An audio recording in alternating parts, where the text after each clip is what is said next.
안녕하세요. 전국에서 교육 행정직을 준비하고 계시는 수험생 여러분, 여러분의 교육학개론을 책임지는 지아쌤입니다. 저 진짜 오랜만에 여러분들 찾아뵙는 것 같은데요. 제가 여기 보시는 것처럼 지아쌤의 교육학개론 요약 기본서라는 책을 이제 만들고 작성하느라고 좀 오래 시간이 걸렸는데 이번 주에 출간이 됐고요. 그걸 가지고 여러분들하고 기본 강의를 하려고 이 자리에 섰습니다. 그러니까 여러분들 기본서 갖고 계신 분들도 있고요. 이렇게 요약 기본서 갖고 계신 분들도 있는데 어떤 걸 갖고 있더라도 그 두 가지 내용이 다 들어있다라고 생각하시면 되고요. 이름도 요약 기본서라고 정리가 된 이유는 기본서 내용을 그대로 담아서 154개 테마로 정리를 한 거지 뭐 기본서에 있는 내용이 빠졌다라고 생각하실 필요는 없고요. 그 내용 그대로 대신 압축 버전으로 제가 전부 다 거의 대부분을 표로 정리를 해서 여러분들한테 가시성을 좀 높여드리려고 노력을 했거든요. 이 자세한 내용은 잠깐 제가 책 설명을 하면서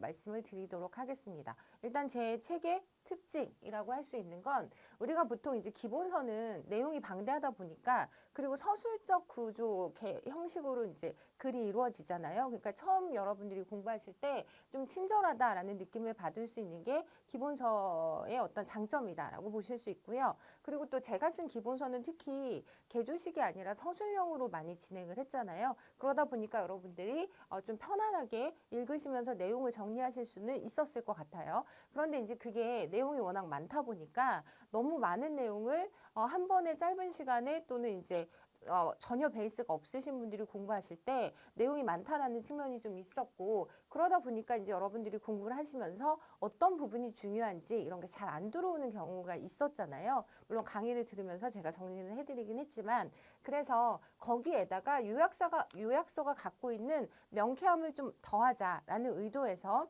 이 두 가지를 합쳤다고 생각하시면 되는데 요약서의 명쾌함이라고 해서 제가 90% 이상을 표작업으로 이제 정리를 좀 해드렸어요. 그러다 보니 이제 처음 공부하시는 분들은 요약서만 가지고는 힘드실 수 있고요. 제 기본 강의를 듣고 요약서로 어떤 것들이 중요한지를 좀 눈에 그러니까 볼 수 있게 제가 정리를 해드렸기 때문에 같이 정리를 하시면 굉장히 시너지가 날 것 같아요. 그래서 제 책의 가장 큰 특징은 명확한 핵심을 이제 보여드리려고 했고 그러면서 그 핵심들 간에 유기적인 연결을 최대한 맞추려고 이 표 안에서도 제가 이제 그런 것들을 굉장히 신경 쓰면서 정리를 했다라는 말씀을 드리고 싶고요. 그러다 보니까 이제 우리가 논리적인 어떤 흐름이라고 하는 게 요약서에서는 좀 단절되기가 되게 쉽거든요. 근데 그런 부분을 최대한 반영해서 흐름이 잘 이어지도록 그러면서 여러분들의 학문적인 이해까지 같이 연결될 수 있도록 되게 노력을 했다. 그래서 이번에도 정말 저는 이제 개인적으로 되게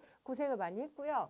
고생한 만큼 여러분들한테 어떤 방향과 그런 지침들을 잘 제공하는 든든한 가이드가 되기를 바라는 마음으로 준비를 했다라는 말씀을 드리고요. 이 책을 가지고 여러분들이 어떻게 활용을 하시면 될까? 라는 부분을 좀 말씀드리고 싶은데 머릿말에서도 제가 말씀을 드린 것처럼 9급 공무원 시험을 준비하시는 여러분들 뿐만 아니라 교직을 염두에 두고 임용고시를 생각하시는 분들도 이 154개의 그 테마들이 도움이 될 수 있을 거라고 저는 생각을 하고요. 논술이긴 하지만 그 논술 안에서도 각각의 테마는 여러분들이 확실히 알고 가셔야 되기 때문에 그런 부분에서도 짧은 시간에 정리하고 갖고 있는 교육학 지식을 체계화시키는 데 되게 도움이 될 거다라는 생각을 한번 해보고요. 근데 우리는 이제 공무원 시험을 준비하고 있는 이제 자리이기 때문에 그 부분에 포커스를 맞춰서 설명을 드리자면 첫째 기본서 강의를 들으실 때 이 책을 교재로 활용하실 수 있고요. 그러면서 또 이점은 뭐냐면 아까 말씀드린 것처럼 기본서 강의를 잘 듣고 책의 내용을 보시면서 이 부분이 핵심 내용이구나 라고 하는 것을 여러분들이 직관적으로 느끼실 수 있다라는 부분이 이제 특징이고요. 두 번째 활용 방법으로는 제가 방금 얘기 드렸던 것처럼 핵심 내용 정리 및 점검하는 용도, 뭐 기본서 강의를 들은 후에 또는 기출문제 강의 직후 또는 모의고사 풀기 전에 시험 직전에 정리 및 점검하는 용도로 활용할 수 있다라고 생각하시면 되고요. 그리고 제가 2부에 앞에는 요약편이고 2부는 문제편이라고 해서 키워드 분석 노트를 이제 포함을 시켰는데 우리가 이제 알고 있는 거 아는 것처럼 느끼는 거 막상 시험장에 가면 생각 안 나는 거, 안 나는 경우 되게 많잖아요. 그래서 우리가 뭔가 좀 쓰면서 내 지식으로 만드는 과정이 좀 필요하다. 그래서 여러분들이 확실한 지식으로 승부하실 수 있게 키워드 분석 노트도 강의 뒤편에 이제 포함을 시켰다라는 말씀을 드리고요. 이건 뭐냐면 저의 그래서 요약기본서의 강의는 여러분들이 공부를 할 때 두 가지 문제에 봉착한다고 저는 생각을 해요. 교육학개론이 어렵진 않은 것 같은데 굉장히 방대한 내용을 담고 있다라는 그런 부분에서 오는 어려움이 분명히 있을 거라고 생각하는데 이런 부분에 있어서 이 방대한 내용 안에서 어떤 방향으로 갈지 여러분들한테 방향을 제시할 수 있는 그런 교재이면서 두 번째는 키워드 분석 노트 같은 것들을 통해서 여러분들이 확실한 내 것으로 만드는 과정이 또 들어가잖아요. 그래서 이 과정에서 오는 자신감, 시험 볼 때 자신감이 되게 중요하다는 건 여러분도 알고 계실 거니까 이 방향과 자신감의 측면을 두루 고려했다라고 생각하시면 될 것 같습니다. 그래서 이제 요 요약 기본서 가지고 저는 기본 강의를 지금부터 시작할 거고요. 전에 기본서를 갖고 계신 분들은 그걸로 수업 들으셔도 상관없습니다. 그런데 이제 제가 정리해 드릴 때는 요약 기본서 내용 가지고 여러분들하고 다시 한번 정리를 강의 말미에 좀 할 거기 때문에 이 책을 갖고 계시면 되게 도움이 될 것 같아요. 그럼 지금부터 2026년 구급 교육행정직 대비 기본 이론 강의를 시작해 보도록 하겠습니다. 첫 번째 1장 교육에 대한 이해라고 해서 지금 여기 나오는 목차는 기본서 강의의 목차를 그대로 따르고 있어요. 그대로 따르고 있고 중간중간에 테마별로 제가 표로 정리한 그 테마별 주제 이런 내용이 요약기본서와 기본서가 조금 다른 경우에는 제가 여기에 포함을 시켜서 여러분들한테 다시 설명을 해드리도록 할게요. 그래서 첫 번째 보시면 교육의 정의라고 해서 우리가 이제 교육의 어원 이런 것들에 대해서 좀 생각을 해봐야 되는데 이 부분이 시험에 직접적으로 나온다기보다는 이런 과정을 통해서 우리가 교육학적인 베이스를 좀 갖고 갈 수 있다. 그래서 제가 되게 강조하는 것 중에 하나가 여러분들이 내용만을 기억하는 게 아니라 전체적인 교육학적인 그 베이스 이런 걸 좀 갖고 가려고 노력하는 게 되게 중요하다라는 말을 굉장히 많이 드리잖아요. 그런 일환에서 이 부분이 되게 중요하다라고 저는 생각합니다. 그래서 처음에 내용을 보시면 중국에서 교육이라는 단어가 처음 나온 곳은 맹자의 진심장 상편이라는 곳에서 이렇게 나왔었어요. 그래서 맹자가 삼락이라고 해서 뭐라고 얘기를 하셨냐면 세 가지 즐거움이 있는데 천하를 다스리는 즐거움은 그 세 가지에 포함되지 않는다라고 얘기를 하면서 부모님이 모두 살아 계시고 형제들이 모두 평안한 것이 첫 번째 즐거움이고 하늘을 우러러 부끄럽지 않고 사람을 굽어 보아도 부끄럽지 않은 것이 둘째 즐거움이고 세 번째가 천하의 훌륭한 인재를 얻어 그들을 가르치는 것이 세 번째 즐거움이다라고 해서 여기 한자를 보시면 여기에 교육이라는 말이 처음으로 등장을 하거든요. 그래서 여기에서 맹자의 진심장 상편에 교육이라는 말이 최초로 등장을 하였다라고 기억을 하시면 되고요. 이 교육은 가르칠 교와 기를 육으로 구성이 돼서 중국의 자전에 따르면 교육은 성숙한 부모나 교사가 미성숙한 자녀나 학생에게 착하게 살도록 모종의 가치 있는 것을 솔선수범해서 가르치고 자녀나 학생은 그것을 본받고 배우는 것이라고 정의가 되어 있거든요. 그래서 그 가르침이 이제 가르치다 또는 가르다, 치다. 요거는 이제 우리말에 이제 가르침이라고 하는 그 부분인데 가르침이 가르치다의 명사형이에요. 근데 가르치다는 다시 가르다와 치다가 합쳐진 말인 거잖아요. 근데 가르다는 말하다, 지시하다. 치다는 유용하고 쓸모있게 만든다는 의미를 갖고 있거든요. 그래서 우리말 가르침이라고 하는 것도 중국과 마찬가지로 어른이 말을 통해서건 지시를 통해서건 아이들이 분별이 없는 상태에서 사리 분별이 있는 상태로 만드는 것을 얘기한다라고 보시면 되고요. 그래서 그 교육의 동양적 어원, 중국과 우리나라의 어원을 살펴보면 윗사람이 아랫사람에게 무엇인가를 가르치고 아랫사람은 윗사람의 가르침을 받아들이는 것이라는 교육관을 담고 있다라는 거 여러분도 확인해 보실 수 있을 거고요. 그래서 이게 뒤에 다룰 주형의 비유, 다시 말하면 교사 중심 교육관과 유사하다라는 부분도 이해하고 넘어가시면 좋을 것 같습니다.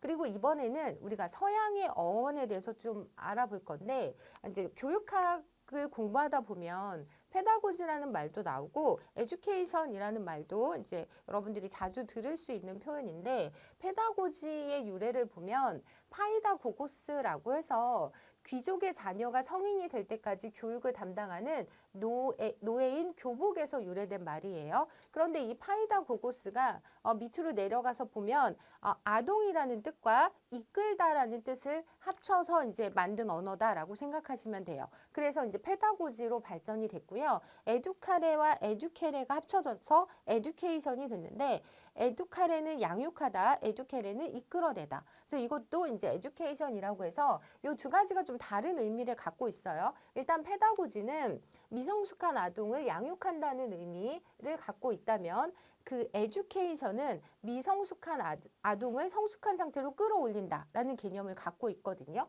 그래서 여기 보시면 두 가지 의미의 교육관이 들어있는 거죠. 그래서 첫 번째는 부모나 교사가 자녀나 아동에게 무엇인가를 가르치고 양육하는 일, 이런 의미, 그러니까 우리 아까 살펴봤던 중국이나 한국에서 갖고 있었던 동양적 어원하고 굉장히 비슷한 측면을 갖고 있는 반면에, 하나 더 아동의 잠재 능력이 잘 발현될 수 있도록 도와주는 일이라는 의미도 갖고 있다는 거죠. 그래서 에듀케이션의 의미는 다시 말하면 성장의 비유, 수평적 인간관계와 좀 맞닿아 있는 부분이 있다. 그래서 이 점에 있어서 서양의 그 어원에서는 동양의 어원과는 다른 추가적인 의미로서의 성장의 비유, 그다음에 수평적 인간관계를 이제 포함하고 있다라고 하는 부분을 그냥 알아두시면 좋을 것 같습니다. 네, 그래서 우리가 이제 잠재 능력과 적성 등을 이끌어내는 것에 포커스를 좀 맞추고 있는 서양의 어원에 대해서도 살펴봤고요. 이제 교육의 비유로 넘어갈 건데, 주형의 비유, 성장의 비유가 이제 서로 정반대의 입장에서 많이 이제 나오는 개념인데, 일단 우리가 주형의 비유라고 하는 건 뭐냐면, 주형이 이거잖아요. 그래서 거푸집이라고도 하는데, 내가 원하는 형태로 모양을 만들어 놓고 거기에 이제 액체를 부어서 철, 동 이런 액체를 부어서 원하는 모양을 만들어내는 주형의 비유를 해서 교육의 과정을 장인이 재료를 틀에 부어 물건을 만들어내는 과정이라고 보는 거죠. 이때 교사는 장인일 거고 학생은 그 재료에 해당된다라고 보시면 되고요. 얘는 강조하는 지점이 교육의 역할, 교육 내용 이런 걸 강조하고 있고, 대표적인 형태가 로크의 교육관, 우리가 이제 로크의 백지설이라고 해서 아동은 백지 상태이기 때문에 이제 교사가 어떤 형태의 아동을 만들고 싶은지 그 의도에 따라서 그 백지가 이제 백지 그림 그리듯이 우리가 원하는 아동을 만들어낼 수 있다.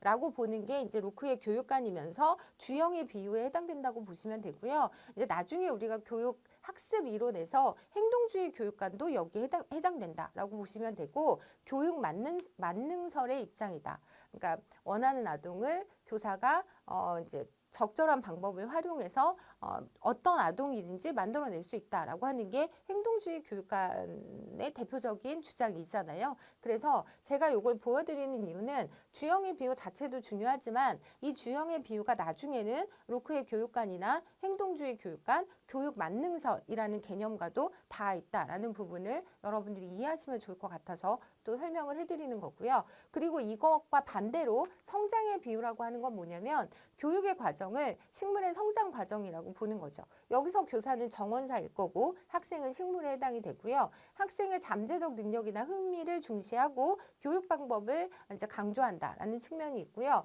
여기서는 이제 우리가 이제 대표적 형태로 로쏘의 교육관, 이제 우리 뒤에 많이 할 건데 뭐 알고 계신 분들도 있을 것 같은데, 경험주의 교육 과정의 이제 대표적인 주자인 루소의 교육관이라던가, 아니면 진보주의 교육관, 경험주의 교육관, 진보주의 교육관이 같은 개념이잖아요. 같은 맥락이고, 여기서는 이제 아동의 능력, 흥미를 중심으로 하는 아동 중심 교육, 흥미 중심 교육, 경험 중심 교육, 이게 다 같은 개념, 같은 맥락 안에 들어있다라는 걸 이해하시는 게 되게 중요한데, 이렇게 묶을 수 있다는 거죠. 그래서 이걸 통해서 우리가 교육의 비유를 통해서 교육의 개념을 여러분들이 생각해 보실 수 있을 것 같고요. 그리고 여기서 또 대안적 비유라고 해서 교육을 예술이나 성년식이나 만남에 비유하는 개념도 최근에 많이 등장하고 있습니다. 예술의 비유는 뭐냐면, 예술가와 재료 사이의 관계처럼 교사와 학생의 관계도 일방적이 아니라 상호작용하는 관계다. 라고 보는 거고요. 성년식의 비유는 뒤에서도 한번 더 얘기를 해볼 건데 학생을 문명화된 삶의 양식, 인류 문화 유산을 입문시키는 일이다 라고 보는 거죠. 교육 내용과 교육 방법의 관계가 분리되지 않고 서로 관련되어 있다는 것을 보여준다 라는 점에서 성년식의 비유가 특징적이다 라고 보시면 되고, 만남의 비유는 교사와 학생의 인격적 만남을 통해서 점진적이 아닌 단속적이고 비약적인 성장이 있을 수가 있다 라고 보는 건데, 그 만남이라고 하면 또 뒤에 나중에 우리가 실존주의 교육에서도 한 번 더 나오는 개념인데, 이런 개념들이 대안적 비유로서 최근에 등장하고 있다라고 보시면 될 것 같습니다. 그리고 나서 이제 기본서에 보시면 교육의 정의 방식이라고 되어 있고, 저희 뭐 테마 2에서도 그 주제 2에서도 교육의 정의 방식이라고 제가 정리를 해드렸는데, 교육의 정의 방식에는 첫 번째 조작적 정의라고 해서 얘가 좀 많이 전에 간간히 출제가 됐었는데, 조작적 정의라는 건 관찰할 수 없는 것을 관찰 가능한 형태로 정의하는 것이라고 볼 수 있고요.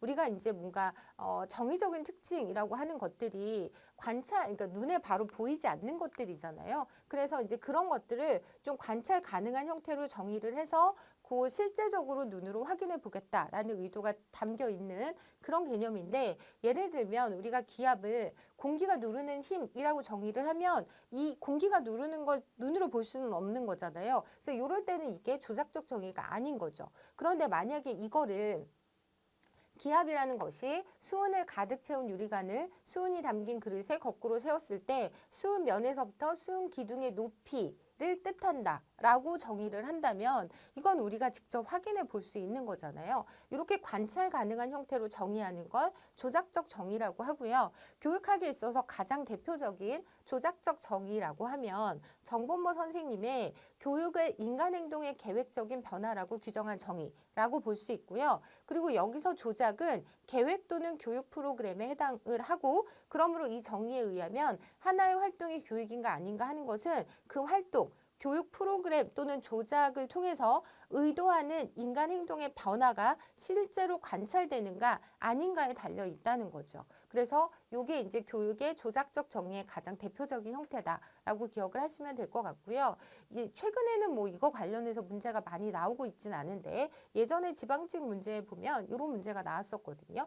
다음 내용에서 교육의 조작적 정의와 관계 있는 것을 모두 고른 것은 이라고 하면, 여러분들이 일단 제가 9페이지에 교육의 정의 방식의 조작적 정의에도 이제 진한 색으로 표현을 해드린 것처럼 조작적 정의라고 하는 건 관찰 가능한 형태로 정의가 되어야 한다는 거죠. 그런데 여기 보시면 뭐 교육은 인간 행동의 계획적인 변화의 결과로 본다. 이 계획적인 변화가 눈으로 보이고 관찰 가능해야 된다는 거잖아요. 그런데 나 같은 경우는 보시면 비의도적 학습, 성숙에 의한 행동 변화를 포함한다. 이게 눈에 보이는 건 아니잖아요. 그래서 이때는 문제가 좀 쉽게 나왔어요. 그래서 나를 다 제하면 답은 2번이었던 문제인데, 다를 보시면 추상적인 용어를 행동적 용어로 바꾸어 보여줘야 그게 관찰 가능할 거잖아요. 그래서 다는 맞는 내용이고, 그리고 말을 보시면 교육 개념을 과학적으로 규정하려 할 때 관찰 가능하다는 건 과학적이라고 볼 수도 있기 때문에 과학적으로 규정하려 할 때 사용하는 개념이다 라고 해서 이 세 가지를 조작적 정의의 특징으로 기억하시면 될 것 같습니다. 그리고 나서 이제 약정적 정의라고 해서 여러분들 교재 9페이지에 보시면 복잡한 개념을 의사소통을 위해 약속된 용어로 정의를 한 거죠. 예를 들면 수가 91점에서 100점까지, 우는 81점에서 90점까지, 가는 60점 미만을 뜻한다. 이렇게 하기로 약정을 한 거잖아요. 그래서 이런 걸 우리가 약정적 정의라고 할 수 있는데, 예컨대 스파르타식 교육은 교육인가라는 것에 대해 교육과 훈련을 구분하는 사람과 그렇지 않은 사람 사이에 의사소통에 어려움이 있을 수 있잖아요. 그러니까 저희가 이제 보통은 스파르타식 교육이라고 할 때 걔는 훈련에 해당된다라고 이제 다수가 그렇게 보고는 있지만, 이런 상황에서 교육은 훈련과 구분되는 개념이라고 하자고 약정적으로 규정을 할 필요가 있다는 거죠. 이처럼 약정적 정의는 교육 현상이 한마디로 규정하기에 지나치게 복잡하다든가 교육 개념에 대한 합의가 어려워 논의가 난관에 봉착할 때 언어의 경제성과 논의 편리성을 위해 사용되는 개념이고 여러분들은 간단하게 의사소통을 위해서 약속된 용어를 정의하는 경우를 약정적 정의라고 한다라고 보시면 될 것 같아요. 그리고 세 번째가 기술적 정의인데 제가 여러분들 교재에는 국어사전처럼 이미 알려진 말로 개념을 설명하는 정의다라고 말씀을 드렸거든요. 보시면 사회생활에 필요한 지식이나 기술 및 바람직한 인성과 체력을 갖도록 가르치는 조직적이고 체계적인 활동, 특정한 목적을 가지고 기술이나 기능을 가르침이라고 이제 교육을 정의할 수 있다는 거죠. 근데 얘는 기술적 정의에 해당된다라고 이제 말씀을 드리는 건데 제가 이런 것도 왜 설명을 드리냐면 우리가 이제 기술적이다라고 얘기를 할 때는 그 국어 사전을 보면 된다라고 생각하시면 되는데 다른 말로 서술적 정의라고도 이제 표현할 수 있고요. 하나의 개념을 이미 알고 있는 다른 말로 설명함으로써 그 개념이 무엇인지 알려주는 정의를 우리가 기술적 정의라고 한다. 그러다 보니까 객관적이고 가치 중립적이다라는 특징을 좀 기억하셔야 돼요. 그 개념을 그대로 얘기를 해주는 거지 가치 판단을 하는 건 아니잖아요. 그래서 이런 경우에는 우리가 객관적이고 가치 중립적이다라고 생각하시면 될 것 같습니다.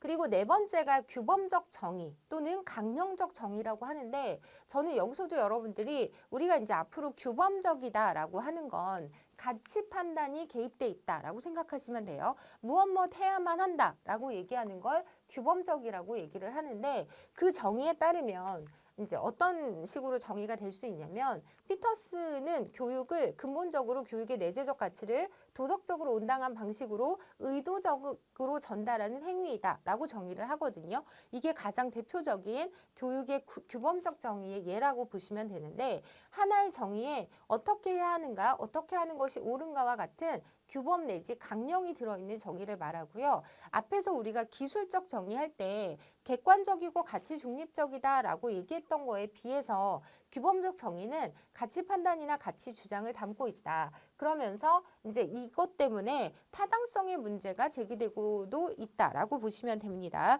그래서 여러분들 교재 보시면 도덕적 가치 판단을 포함한 정의라고 우리가 이제 표현을 할 때 여러분들이 규범적 정의 또는 강령적 정의라고 정리를 하시면 좋을 것 같아요.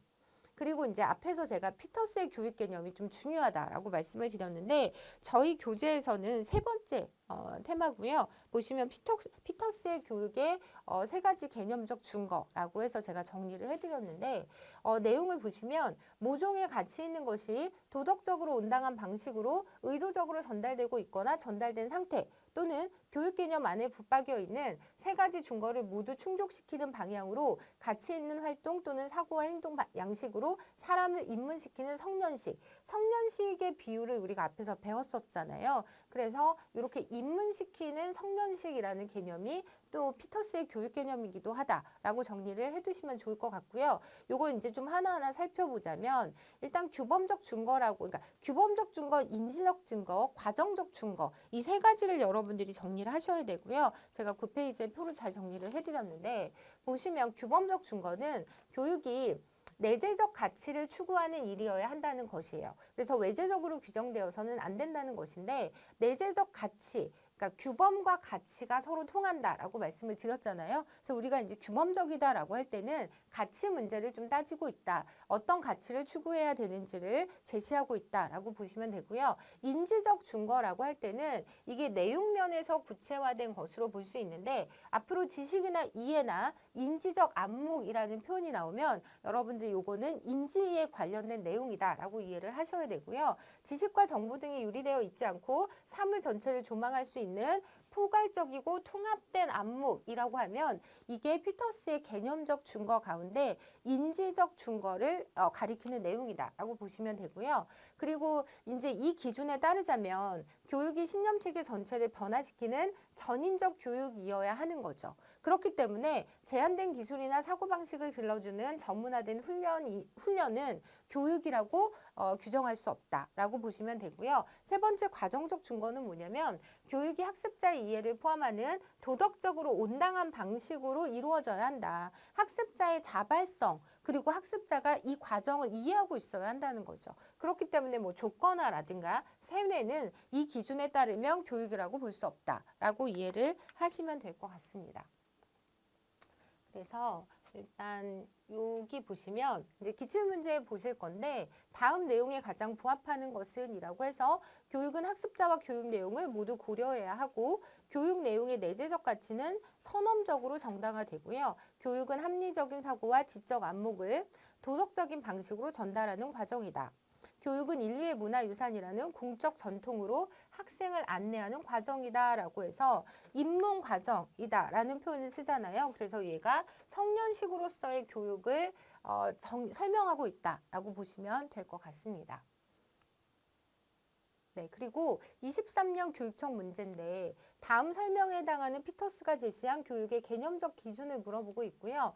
교육은 일반적인 훈련과 달리 전인적 개발을 지향해야 하고요. 교육받은 사람은 폭넓은 안목을 가짐으로써 자신과 분야가 다른 인간의 삶과 어떤 관련을 맺고 있는지를 깊이 이해할 수 있어야 한다. 이해, 지식, 안목 이런 얘기가 들어가면 제가 인지적에 관련된 내용이다. 인지와 관련된 내용이다 라고 말씀을 드렸잖아요. 그래서 인지적 기준을 설명하고 있다라고 보시면 되고요. 훈련과 교육은 제가 아까 설명을 해드렸으니까 넘어가도록 하겠습니다. 그리고 나서 이제 우리가 교육의 대표적 정의에서 뒤리겜이라는 사람의 이제 교육사회학자예요. 그리고 교육사회 분야 가서도 다시 한번 다룰 내용이긴 한데 어린 세대를 대상으로 하는 체계적인 사회화 교육을 사회화랑 동일시하셨던 분이죠. 그래서 이분의 교육 개념은 사회화라고 볼 수 있는데 이기적 반사회적 존재로서의 개인으로 하여금 집단적 의식을 내면화하도록 함으로써 그를 사회적 존재를 형성하는 과정을 교육이라고 정의를 하신 거죠. 이것도 예전에 한번 문제가 나왔었는데 교육에 대한 설명으로 옳지 않은 것은 이라고 해서 교육의 사회적 기능이 부각되면서 사회가 요구하는 가치나 규범을 내면화하는 개념으로 사회화라는 개념이 쓰이게 되었다. 이건 맞는 내용이고요. 교육의 기초인 양육은 물리적인 온조뿐만 아니라 정신적, 심리적 조력을 모두 포함하는 개념이겠죠. 그리고 조작적 정의를 견지하는 학자들은 교육을 인간 행동의 계획적인 변화라고 정의를 합니다. 그리고 훈련은 자연의 원리에 따르는 교육에서 유래한 것으로 이게 아니죠. 그러니까 전인적 교육에 해당되지 않는다. 훈련과 전인적 교육은 서로 다른 개념이다라고 보시면 될 것 같습니다. 그리고 나서 우리 교육의 목적에 대해서 좀 알아볼 건데 제가 이 부분은 사실 요약서에는 포함을 시키진 않았어요. 근데 우리가 간단히 여러분 다 아시겠지만 내재적이다, 외재적이다 라는 얘기를 되게 많이 듣잖아요. 그것과 연관해서 보시면 될 것 같은데 교육의 본질적인 목적을 추구하는 걸 우리가 내재적 목적을 추구한다라고 얘기를 하는 거고 예를 들면 합리성의 발달, 지식의 형식 추구, 자율성 신장 등 교육활동 자체가 가지고 있는 목적을 추구하는 걸 내재적 목적이라고 하고 외재적 목적은 다른 활동의 목적을 위한 수단으로 사용되는 걸 의미하는 거죠. 뭐 국가 발전을 위해서 교육이 필요하다. 이게 외재적 목적에 해당된다고 보시면 되고요. 예전에 문제를 한번 보시면 교육의 목적을 내재적, 외재적 목적으로 구분할 때 외재적 목적에 해당하는 것으로만 묶은 것은 이라고 해서 뭐 국가 경쟁력 강화라든가 인적 자원의 개발을 외재적 목적이라고 표현할 수 있고 이쪽에 나와 있는 지식의 형식 추구, 합리적 마음의 개발은 내재적 목적이다. 요건 여러분들이 참고로 알아두시면 좋을 것 같아요. 그리고 나서 우리가 이제 그 교육의 목적과 교육학의 성격 관련해서 헤르바르트에 대해서 좀 얘기를 해볼 건데 제가 이것도 그 여기 요약 기본서에 이제 포함을 시켰는데 저 뒷부분에 교육사 철학 쪽에 좀 집어 넣었거든요. 그래서 이걸 좀 먼저 하고 넘어가자면 우리가 이제 교육학의 성격을 논하는 데 있어서 헤르바르트를 빼놓고 얘기할 수는 없는 거죠. 이제 근데 교육학의 아버지라는 호칭으로 이제 불리기도 할 만큼 이제 교육학을 이제 학문적으로 그러니까 처음 시작을 했다라고 보시면 되는데, 그러니까 학문으로서의 교육학을 탄생시키는데 일조하신 분이다라고 보시면 되고요. 교육학이라는 학문은 이 헤르바르트가 일반 교육학을 출판함으로써 시작되었다고 볼 수 있는 거죠. 뒤에 제가 이제 서양 교육사 시간에도 그 파트에서도 다시 한번 말씀을 드릴 건데 일반 교육학이라는 책 이름 여러분들 기억하시면 좋을 것 같고요. 그리고 이 교육학을 일반 교육학이라는 책에서 어떻게 했냐면 윤리학과 심리학이라는 두 가지 기초학문으로 이루어져 있고 교육 목적론은 윤리학에서 가져오고요. 교육 방법론은 교육 심리학에서 이제 도출을 시켜서 일반 교육학이라는 책을 만든 거죠. 그리고 나서 이분은 현대 교수 및 학습 이론에도 영향을 끼친 가장 중요한 이론을 발표를 하는데 그게 4단계 교수론이라고 해서 명료와 연합, 체계, 방법 이 방법은 적용에 해당되는 건데 요 네 가지 네 가지 교수론이 지금까지 이제 굉장히 알려진 어떤 개념적 설명 모델이다라고 보시면 되고요. 그런 점에서 이제 여러분들이 헤르바르트를 좀 기억하시면 좋을 것 같고 허스트는 뭐냐면 앞에서 우리가 살펴봤던 세 가지 개념적 증거를 얘기했던 피터스와 더불어 영국 교육 철학계를 대표하는 학자로서 1960년대 이후 분석 철학적 전통에 서서 교육 철학을 하나의 독립된 학문으로 확립해 온 분인 거죠. 그러니까 헤르바르트가 일반 교육학을 통해서 학문으로서의 교육학을 탄생시킨 분이라면 허스트는 분석 철학의 입장에서 교육 철학을 하나의 독립된 학문으로 확립시킨 분이다라고 생각하시면 되고요. 그리고 이제 자유교육의 개념적 기반을 마련을 해서 자유교육과 지식의 성격이라는 저서를 이제 쓰셨던 분이에요. 그리고 자유교육을 지식과 이해를 획득하는 일로 규정하고 지식의 형식을 가르침으로써 마음을 개발하는 교육을 중시하셨던 분이고요. 여기서 지식의 형식이라고 하는 게 이건 거죠. 지식의 형식 또는 학문이라고 하는데 우리가 이제 수학, 자연과학, 인간과학, 역사, 종교, 문학과, 순수예술, 철학 이렇게 학문적으로 구분을 하잖아요. 그걸 이제 지식의 형식이라는 표현을 써서 설명하고 있다라고 이해를 하시면 될 것 같아요. 그래서 이제 여기까지가 이제 교육에 대한 비유에 대해서 제가 말씀을 드린 거고, 교육에 대한 이해, 제 1챕터, 1장, 교육에 대한 이해에 대해서 말씀을 드린 거고요. 여러분들 요약 기본서에 보시면 총 3가지 테마가 있습니다. 3가지 콘텐츠가 있는데 그 첫 번째가 이제 교육에 대한 비유였었고요. 이제 제가 요거 예시로 보여드리는 거예요. 그러니까 여러분들 이제 책이 나온 지 얼마 안 됐기 때문에 모두 안 가지고 있으실 거라는 생각하에 제가 요걸 그냥 보여드리면서 좀 정리를 해드릴 건데 이렇게 보시면 주형의 비유, 성장의 비유, 성년식의 비유로 나눌 수 있는데 성년식의 비유 같은 경우는 특징이 교육 내용과 교육 방법의 관계가 분리되지 않고 서로 관련되어 있음을 보여주는 어떤 비유에 해당된다라고 하는 표현 꼭 기억하시고요. 이렇게 나눠서 각각의 대표적인 형태까지 여러분들이 아까 살펴봤던 내용입니다. 그리고 나서 두 번째가 교육의 정의 방식이었는데 제가 이렇게 표로 딱 정리를 해드려서 여러분들이 핵심이 어떤 건지 파악하기 쉽도록 좀 보여드렸는데 일단 조작적 정의하면 가장 기본적인 게 관찰 가능한 형태로 정의하는 거. 실제로 관찰되느냐에 따라서 이제 정의를 하는 거죠. 그리고 두 번째는 의사소통을 위해 약속된 용어로 정의하는 건 약정적 정의라고 볼 수 있고요. 기술적 정의는 이미 알려진 사전에 들어가 있는 이미 알려진 말로 개념을 설명하는 경우를 보시면 되는데 여기서는 중요한 게 가치 판단을 배제한 객관적 가치 중립적인 정의다.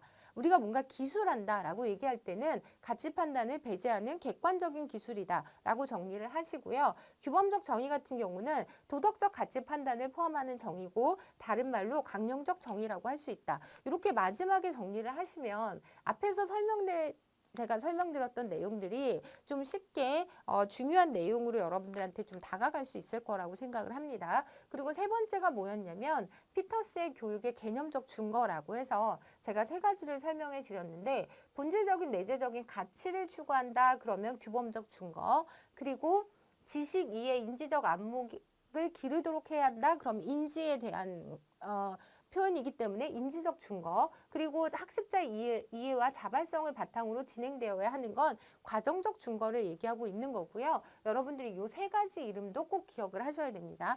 규범적, 인지적, 과정적 증거 요거 꼭 기억하셔야 되고요. 그리고 이제 마지막 장에 그 뒤에 보면 2부가 문제편이잖아요. 그러니까 문제편에 제 키워드 노트를 좀 포함을 시켰는데 요것도 보시면 피터스의 교육의 개념적 증거라고 해서 여러분들이 읽어보시고 규범적 증거는 교육은 단순한 수단이 아닌 지성, 인격, 교양 등 내재적인 가치를 추구하는 거다라고 표현을 동그라미를 쳐보시고 그리고 여기 가서 지식, 이해, 인지적 안목을 기르도록 하는 건 인지적 증거 이렇게 여러분들이 손으로 써봐야 이 지식이 그냥 아는 것 같은 느낌이 아니라 확실한 여러분들의 지식이 된다고 생각을 하는 거죠. 그리고 학습자의 이해와 자발성을 바탕으로 진행되는 건 과정적 준거라고 해서 여러분들이 키워드 분석 노트 활용해서 제가 설명했던 내용을 여기 있는 표 안에서 한 번 더 핵심을 보신 다음에 마지막에 키워드 분석 노트까지 쓰시면